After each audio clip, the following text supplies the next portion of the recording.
حدیث نمبر 2897 حضرت محمد بن عبد الرحمن سے مروی ہے کہ ایک عراقی شخص نے ان سے کہا کہ حضرت عروہ بن زبیر رضی اللہ تعالی عنہما سے میرے لیے یہ مسئلہ پوچھو کہ ایک شخص حج کا احرام باندھتا ہے تو کیا بیت اللہ شریف کے طواف کے بعد وہ احرام کھول سکتا ہے؟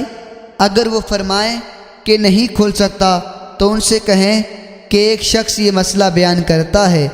حضرت محمد بن عبد الرحمن فرماتے ہیں میں نے حضرت عروہ بن زبیر سے پوچھا تو انہوں نے فرمایا جس نے حج کا احرام باندھا ہو وہ احرام سے نہیں نکل سکتا جب تک حج نہ کر لے۔